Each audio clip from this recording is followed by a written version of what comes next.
Assalamualaikum warahmatullahi wabarakatuh. Alhamdulillahi rabbil alamin. Assalatu wassalamu ala Muhammadin wa ala alihi wa ashabihi wa man tabi'ahum bi ihsanin ila yaumiddin. Asyhadu an la ilaha illallah wa asyhadu anna Muhammadan abduhu wa rasuluh. Amma ba'du. Hadirin hadirat jamaah salat maghrib yang dirahmati Allah, sambil beriktikaf menunggu salat isya, marilah kita sama-sama memperdalam pengetahuan kita, merenungkan, memahami makna beberapa ajaran Nabi dalam kaitan dengan ibadah salat. Sebelum ini, pada pertemuan yang lalu sudah saya jelaskan bagaimana para ulama memahami hadis-hadis sehingga menjadi sebuah amalan seperti yang kita kerjakan sekarang. Nabi Muhammad hidup di Madinah untuk salat, mengerjakan salat ini sejak datang ke Madinah sampai meninggal dunia lebih kurang 10 tahun. Jadi praktek Nabi di Madinah ini ditambah dengan ucapan-ucapan beliau, itulah yang menjadi pegangan bagi kita, bagi ulama dalam memahami perintah Nabi, dalam mengamalkannya, dalam mempraktekannya seperti yang ada sekarang ini. Salat itu disebutkan di dalam Al-Quran banyak sekali. A'udzubillahi minasyaitonirrajim. Inna salata kanat 'alal mu'minina kitaban mauquta. Salat itu sebuah kewajiban yang sudah tertentu. Banyak sekali ayat ini. Dzalikal kitabu la raiba fihi hudan lil muttaqin alladzina yuqimuna. Maaf, saya takut salah, saya akan lihat saja di dalam Al-Qur'an. Ya, di dalam di awal surat Al-Baqarah ini, dzalikal kitabu la raiba fihi hudan lil muttaqin alladzina yu'minuna bil ghaibi wa yuqimuna sholata wa mimma razaqnahum yunfiqun. Jadi di dalam ayat ini, di awal surat Al-Baqarah, Allah Subhanahu wa taala mengaitkan keimanan dengan yang gaib, mendirikan salat dan menunaikan zakat sebagai ciri dari orang-orang yang beriman. Jadi kedudukan salat itu sangat penting. Nabi mengerjakan salat 10 tahun. Dari 10 tahun Nabi mengerjakan salat, ada beberapa prinsip, beberapa kaidah yang dipegang oleh ulama yang dijadikan sebagai pedoman dalam memahami dan menjelaskan salat. Yang pertama sekali, para sahabat dan semua ulama ingin mempraktekkan salat Rasulullah itu sesempurna mungkin. Ini prinsip yang mesti kita akui dan prinsip ini yang akan kita ikuti. Kita mengikuti Nabi sesempurna mungkin. Itu yang pertama. Kemudian yang kedua, Nabi Muhammad SAW mengerjakan salat 10 tahun. Dalam 10 tahun Nabi mengerjakan salat ini, setiap hari sering ada perbedaan kecil antara salat yang satu dengan salat yang lainnya. Bisa jadi antara salat fardu dengan salat fardu, antara salat fardu dengan salat sunat, dan antara salat sunat dengan salat sunat lainnya.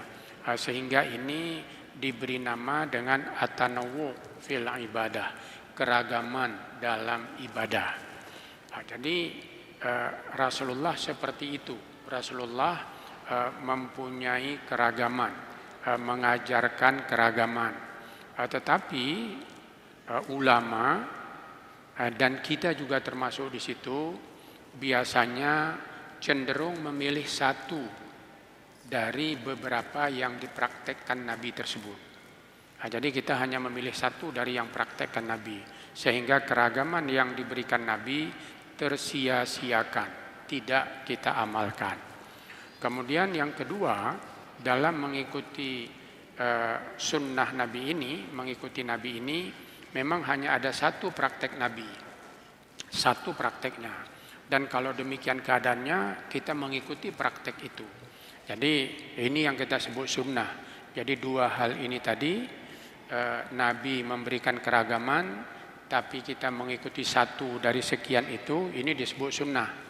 Nabi memberikan satu, lalu kita ikuti yang satu itu, ini juga disebut dengan sunnah. Tapi di luar ini ada pengajaran Nabi, ada praktek Nabi, ada ucapan Nabi yang bisa difahami, ya, bisa difahami untuk diamalkan, tidak sama seperti yang Nabi amalkan. Jadi kalau umpamanya Nabi mengamalkan cara A, hadisnya bisa kita pahami dengan cara B, bisa juga kita pahami dengan cara C. Tapi cara B ini dan cara C ini itu tidak diamalkan oleh Rasulullah. Tetapi kita mengamalkannya berbeda dengan Nabi berdasarkan hadis. Masalah seperti ini disebut dengan masalah khilafiyah. Itu khilafiyah. Jadi artinya berbeda dalam memahami hadis-hadis Nabi Shallallahu Alaihi Wasallam. Nabi tidak mempraktekannya, tapi kita mengamalkan berdasarkan hadis itu berbeda dari Nabi.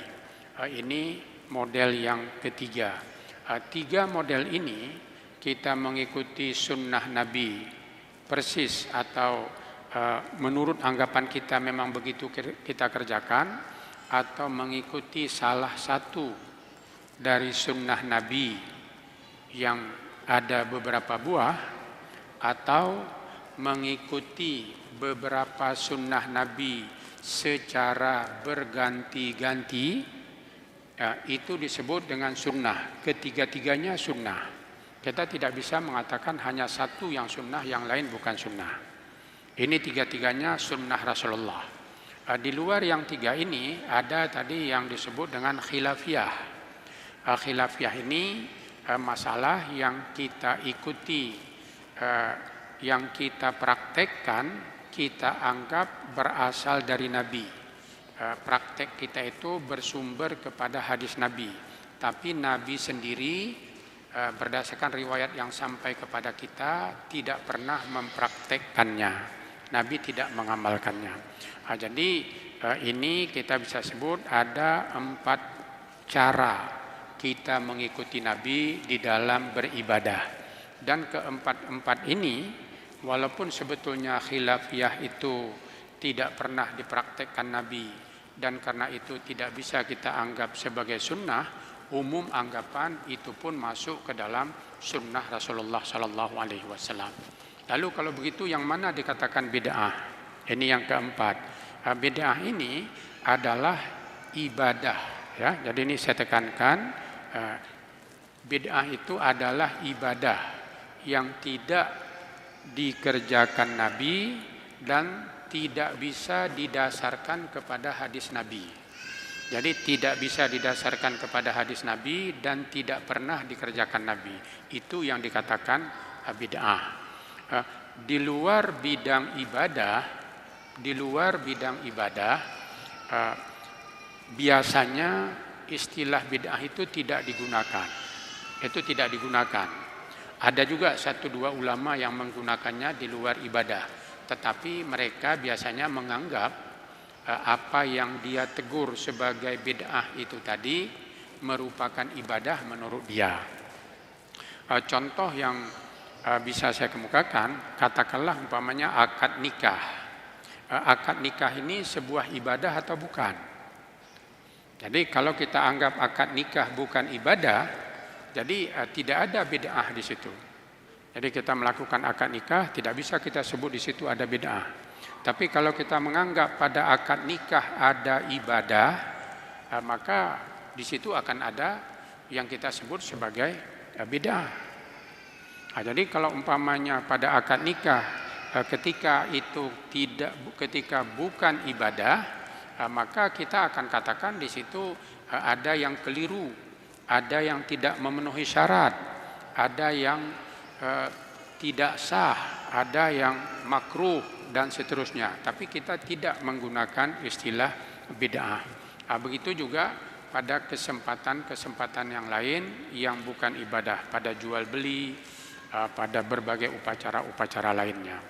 Hadirin jemaah yang terhormat, jadi pada malam ini saya bermaksud akan menggunakan kaidah-kaidah ini tadi untuk melihat praktek salat kita.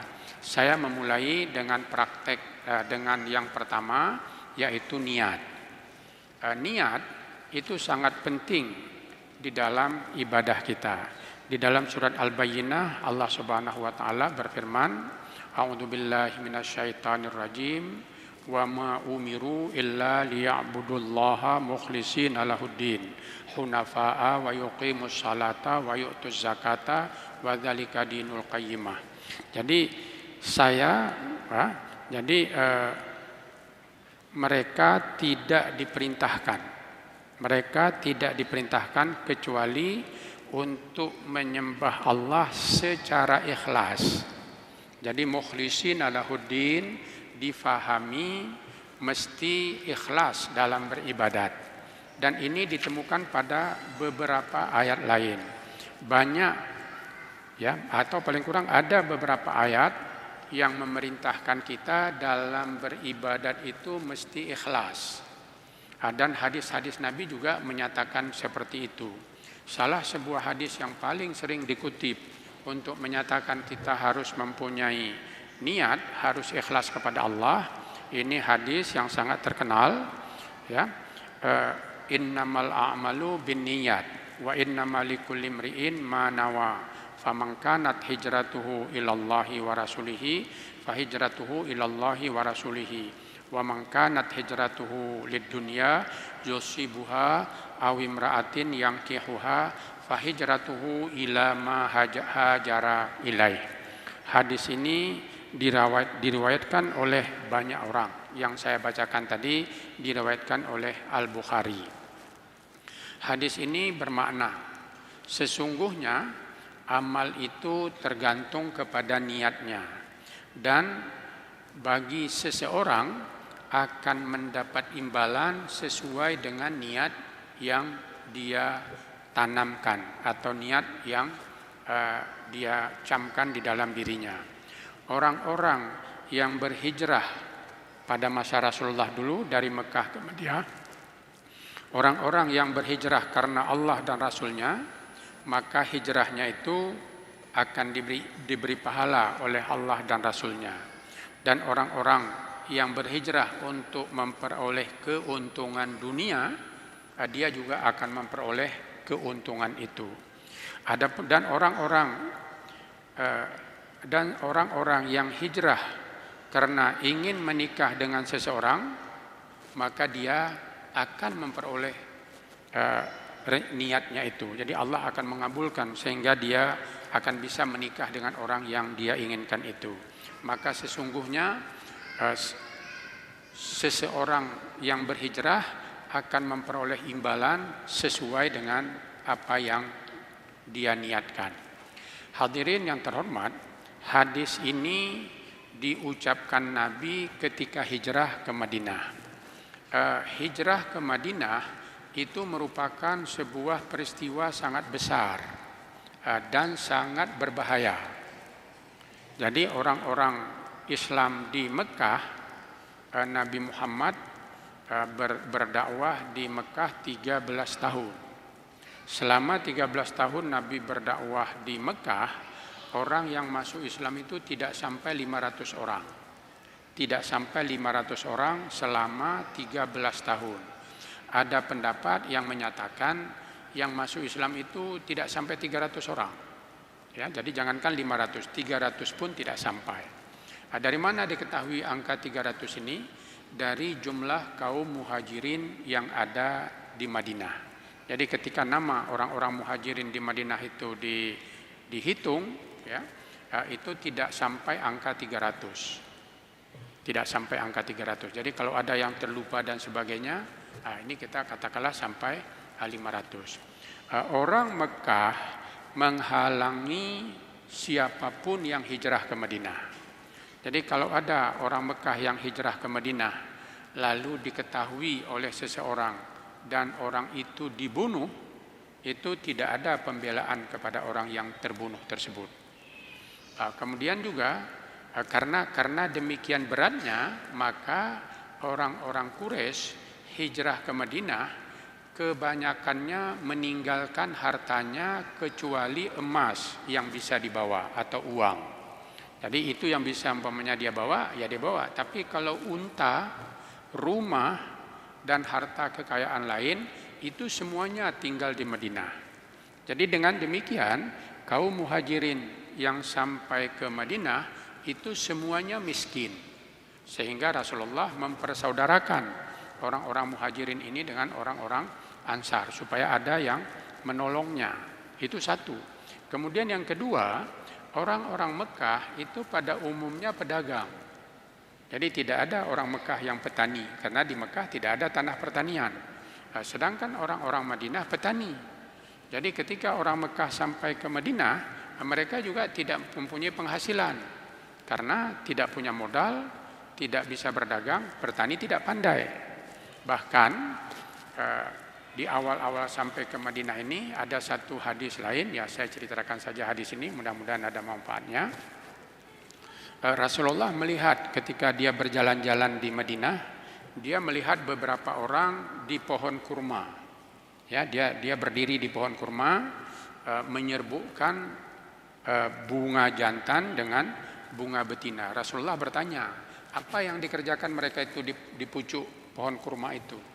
Jadi sahabat berkata, ya Rasulullah, mereka mengawinkan bunga-bunga kurma itu supaya buahnya bagus.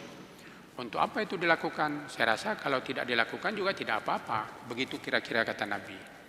Jadi karena kata Nabi menyatakan kalau tidak dilakukan tidak apa-apa, lalu banyak orang pada tahun itu tidak lagi menyerbukkan kurmanya. Jadi tidak lagi diserbukkan kurmanya, dibiarkan saja begitu. Lalu ketika panen tahun depannya, ternyata penghasilan kurma di Madinah itu turun. Mereka mengadu kepada Rasulullah, ya Rasulullah, kurma tahun ini tidak banyak buahnya. Rasulullah tanya lagi, kenapa rupanya? Mereka berkata, ya dulu ketika Rasulullah berkata jangan diserbukkan, lalu kami tinggalkan. Lalu ternyata buahnya tidak banyak. Disinilah keluar hadis itu, antum a'lamu bi umuri dunyakum. Jadi kalian lebih paham untuk urusan dunia dari saya. Jadi dalam masalah-masalah yang bukan ibadah, bukan aturan agama, bukan akidah, bukan keimanan, itu kalian lebih paham dari saya. Begitu kira-kira. Jadi itu hijrah. Jadi hijrah itu dari ke Mekah ke Madinah itu berat sekali. Jadi hanya orang yang mempunyai dorongan yang kuat yang mau berhijrah ke Madinah. Nabi dalam hadis ini memberi kelonggaran. Jadi orang hijrah ke Madinah itu tidak mesti ikhlas lillahi ta'ala. Jadi yang tidak ikhlas lillahi ta'ala juga kalau dia berhijrah dia akan memperoleh sesuatu dari niatnya itu.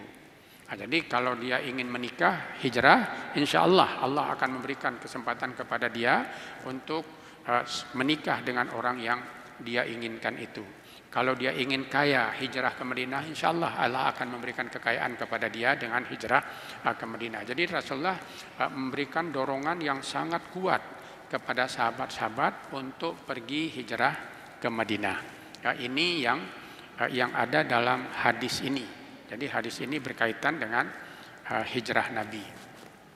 Hadirin jamaah yang terhormat, para ulama menggunakan hadis ini sebagai dalil untuk adanya niat pada semua ibadah. Jadi bukan hanya salat. Jadi pada puasa, pada wudhu, ya kecuali haji, karena itu ada hadis tersendiri. Semua ibadat lain, ketika dikatakan mesti ada niat, maka itu didasarkan kepada hadis umum innamal a'malu binniyat ini tadi. Masalah yang kita hadapi, hadis ini tentang hijrah. Hadis ini tentang hijrah, bukan tentang salat. Tetapi para ulama memasukkan hadis ini ke dalam salat. Ini yang saya katakan para ulama melakukan ijtihad. Hadis Rasulullah sendiri tentang salat itu ada beberapa buah. Salah satu hadisnya miftahus shalah at-tuhur wa tahrimuha at-takbir wa tahliluha at-taslim. Ini hadis ini juga diriwayatkan oleh banyak orang. Jadi anak kunci salat adalah berwudu atau suci dari hadas dan najis. Kemudian mulai betul-betul salat, ya betul-betul tahrim, betul-betul ihram. Jadi kita sudah masuk ke dalam salat sehingga tidak boleh mengerjakan sesuatu yang lain, itu adalah takbir. Kemudian kita keluar dari salat itu dengan salam. Jadi ini dalam hadis lain Nabi menyatakan miftahnya untuk boleh salat, pembuka salat itu, kunci untuk salat itu adalah wudu atau suci dari hadas. Kemudian awal salat itu adalah takbiratul ihram. Ya, takbiratul ihram, takbir ihram itu mengawali atau menjadikan kita terikat, tidak boleh lagi mengerjakan yang lain. Itu disebut dengan ihram. Jadi takbiratul ihram, ihram untuk salat, ya. Kemudian kita ada ihram untuk haji, atau juga ihram untuk umrah. Jadi ihram untuk haji kita mengawali, kita sudah mulai ibadah haji. Ihram untuk salat, kita memulai sudah mengerjakan salat. Jadi takbiratul ihram itu takbir untuk memulai salat. Jadi dalam hadis-hadis Nabi ini selalu dimulai dengan takbir. Tidak ada sebuah hadis pun yang saya baca yang meminta dimulai dengan niat. Itu tidak ada. Jadi kalau umpamanya ada hadis lain lagi di sini, annan nabiyya sallallahu alaihi wasallam kana idza qama ila sholati i'tadala qa'iman wa rafa'a yadayhi tsumma qala Allahu akbar. Jadi Nabi ketika memulai salat, ini praktek Nabi ketika memulai salat dia berdiri lurus, berdiri dengan baik, kemudian mengangkat kedua tangannya lalu mengucapkan takbir Allahu akbar. Ini awal salat. Kalau di atas tadi ucapan Nabi miftahus shalah at-tuhur, itu ucapannya bukan perbuatannya. Jadi ini ada dua hadis yang menyatakan tersebut. Kemudian dalam hadis lain yang sangat terkenal, hadis orang yang mengerjakan salat secara tidak betul, orang yang tidak serius dalam salatnya. Saya bacakan hadis ini. Dakhala rajulun al-masjida fa shalla thumma jaa ila nabi sallallahu alaihi wasallam yusallimu faradda alaihi salam wa qala irji' fa salli fa innaka lam tusalli faraja'a fa fa'ala dzalika thalatha marratin qala faqala walladzi ba'atsaka bil haqqi ma uhsinu ghaira hadza fa'allimni qala idza qumta ila shalah fakabbir tsumma qra' ma tayassara ma'aka minal qur'an tsumma rka' hatta tatma'inna raki'an tsumma rfa' hatta ta'tadila qa'iman tsumma sujud hatta tatma'inna sajidan tsumma rfa' hatta tatma'inna jalisan tsumma sujud hatta tatma'inna sajidan tsumma fa'al dzalika fi salatika kulliha. Seorang laki-laki masuk ke dalam masjid lalu dia mengerjakan salat. Jadi mungkin sekali salat yang dikerjakan ini salat sunat. Karena kalau salat fardu tentu dia akan berjamaah bersama Rasulullah. Mungkin juga salat fardu tetapi dia terlambat datang sehingga dia mengerjakan salat sendiri. Tidak ada kejelasan apakah salat ini fardu atau sunat. Kemudian sesudah dia selesai salat, dia datang kepada Nabi untuk duduk bersama-sama dengan Nabi di majelis Nabi. Kemudian dia mengucapkan salam kepada Nabi, lalu Nabi menjawab salamnya. Kemudian Nabi berkata, sesudah dia mengucapkan salam, menjawab salam, Nabi berkata, ulangi salat kamu tadi. Itu salatmu itu, kamu belum salat, ulangi salatmu. Lalu dia pergi, lalu dia salat sekali lagi. Dia kerjakan salat seperti tadi. Kejadian ini sampai 3 kali. Jadi sesudah dia selesai salat sekali ditegur Nabi, dia salat kedua ditegur Nabi, salat ketiga masih ditegur Nabi, lalu dia berkata, demi zat yang mengutus engkau dengan benar. Ini katanya, demi zat yang mengutus engkau hai Muhammad, ya, saya tidak bisa mengerjakan salat lebih bagus dari yang sudah saya kerjakan tadi. Karena itu ajari aku. Ini katanya, ya, saya tidak bisa mengerjakan lebih bagus. Lalu Nabi berkata, apabila kamu berdiri untuk salat, maka bertakbirlah. Kemudian baca apa yang bisa kamu hafal dari Quran. Bacalah sedikit ayat Quran, beberapa yang kamu hafal. Kemudian rukuklah sampai sempurna. Lalu bangun dan berdiri sampai sempurna. Kemudian sujud sampai sempurna. Kemudian bangun dari sujud dan duduklah sampai sempurna. Kemudian sujud sekali lagi secara sempurna. Kemudian kerjakan seperti itu pada rakaat yang kedua dan seterusnya. Hadirin jamaah yang terhormat, jadi dalam hubungan dengan pengajian kita ini yang ingin saya sampaikan, jadi ulama ya memasukkan niat sebagai bagian dari pekerjaan salat.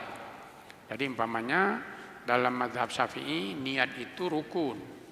Rukun itu bagian dari salat, sama seperti Fatihah, sama seperti ruku, i'tidal dan seterusnya, itu rukun. Jadi dia masukkan menjadi bagian dari salat. Sedangkan hadis ini kalau kita lihat itu bukan hadis tentang salat. Hadis ini tentang hijrah. Tapi ulama memasukkan hadis tentang hijrah menjadi bagian dari salat. Ini yang kita sebut ijtihad ulama dalam masalah ibadah, dalam masalah salat. Jadi apakah ijtihad ini keliru? Sama sekali tidak. Sama sekali tidak keliru. Kenapa tidak keliru? Karena niat itu dalam banyak ayat Al-Quran, dalam banyak hadis dikatakan sangat perlu pada ibadah. Jadi ibadah itu dianggap sah atau tidak sah, itu tergantung pada niatnya.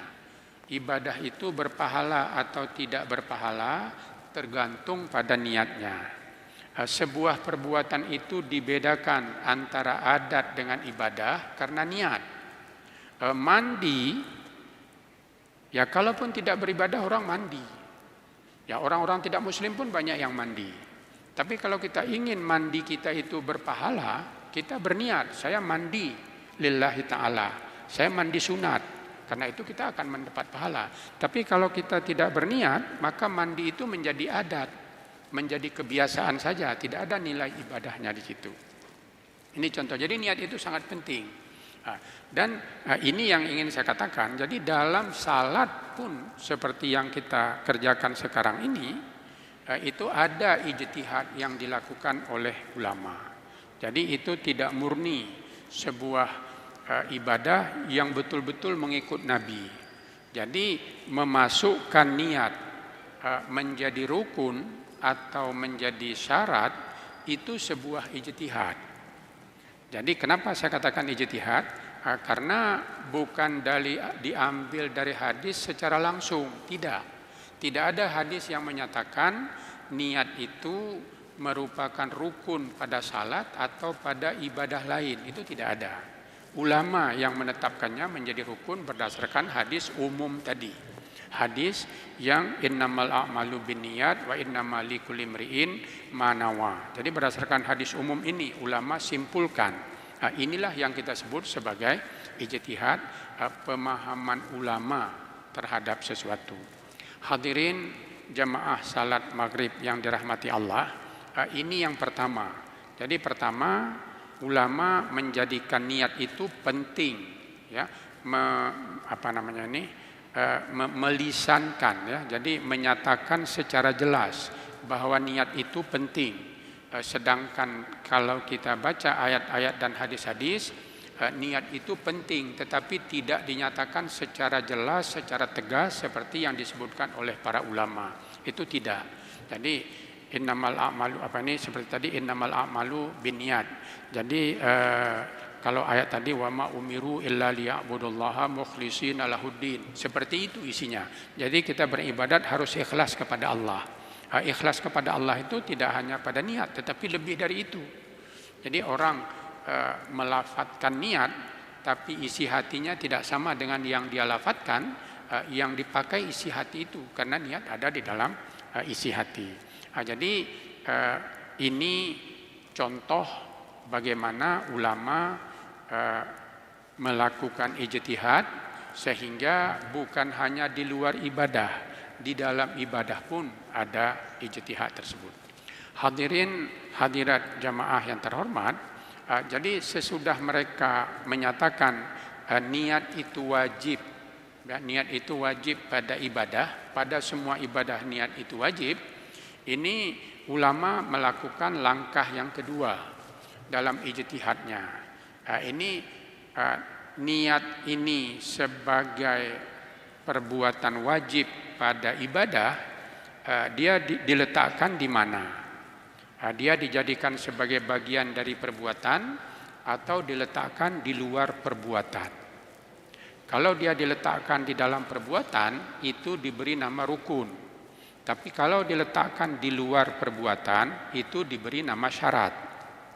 Jadi umpamanya kita salat mesti bersih dari najis.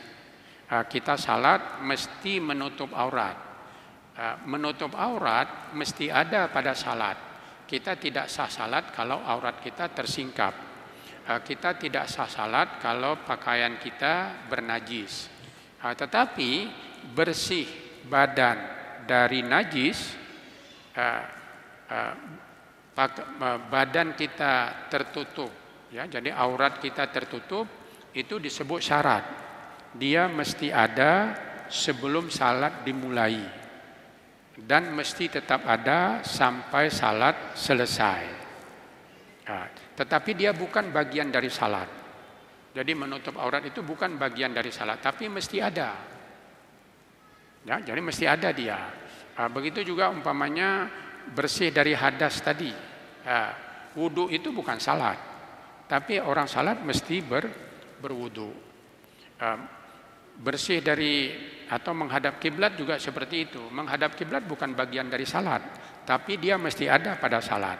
Jadi kalau begitu keadaannya itu disebut syarat. Jadi syarat itu sesuatu yang mesti ada sebelum pekerjaan dimulai dan mesti tetap ada sampai pekerjaan selesai dilakukan. Sedangkan rukun itu bagian dari pekerjaan. Itu rukun itu bagian dari pekerjaan. Ini definisi yang dibuat oleh ulama. Jadi kita salat itu membaca Fatihah, itu rukun. Ruku, i'tidal, sujud, itu disebut rukun. Kenapa? Karena itu bagian dari salat.